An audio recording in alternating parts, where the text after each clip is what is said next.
Good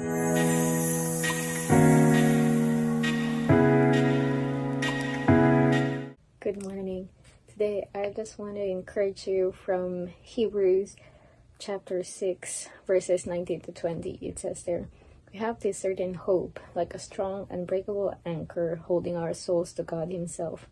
Our anchor of hope is fastened to the mercy seat, which sits in the heavenly realm beyond the sacred threshold. And where Jesus, our forerunner, has gone in before us, he is now and forever our royal priest like Melchizedek."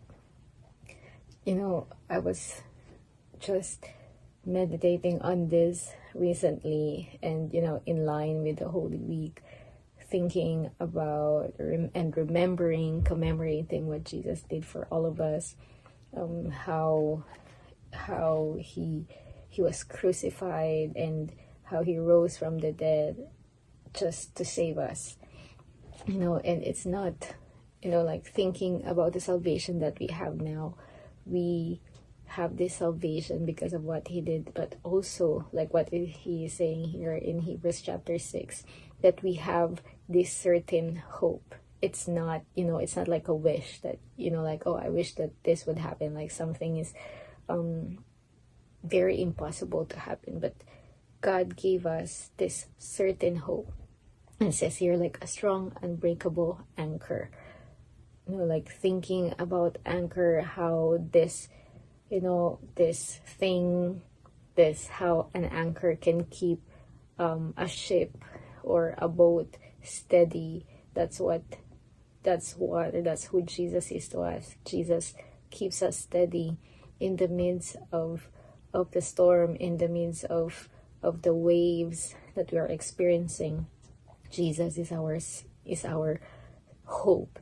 He's our strong, unbreakable anchor, holding our souls to God, holding our souls to himself. Our anchor of hope is fastened to the mercy seat.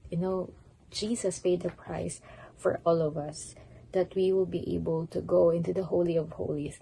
If you would remember, in the Old Testament, only the priests can go inside the Holy of Holies, and not everyone could go inside and experience the presence of God. But now, because of what Jesus did on the cross, because he rose again, we are able to experience him. We can feel him. We know that he's here. We know that he is with us. And not only that, but we have the access to the Father. We have the access to the throne. We have the access to the kingdom because of what Jesus did for all of us.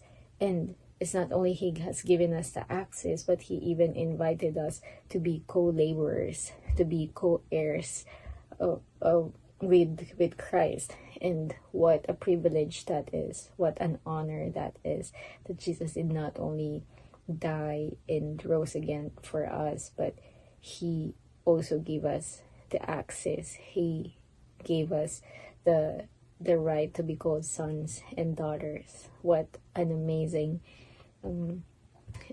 inheritance that we have this promise that Jesus fulfilled, and he's still faithfully fulfilling in our lives.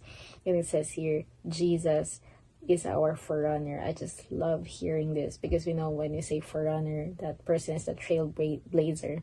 That person goes ahead so that he could, check the place, make sure that there's a trail, make sure that it is safe and everyone could go through. And Jesus is our forerunner. He's a trailblazer. He went before us so that, he would know what is about to come. He knew everything before we even face it. That gives us the assurance, that gives us the peace, that he knows everything, because he went ahead of us, so that he's aware. He knew what's gonna happen, and we know also, because he didn't hide it from us. It says in his word, we know the end of the story, and the end of the story is Jesus coming back again, and Jesus will fulfill all his promises.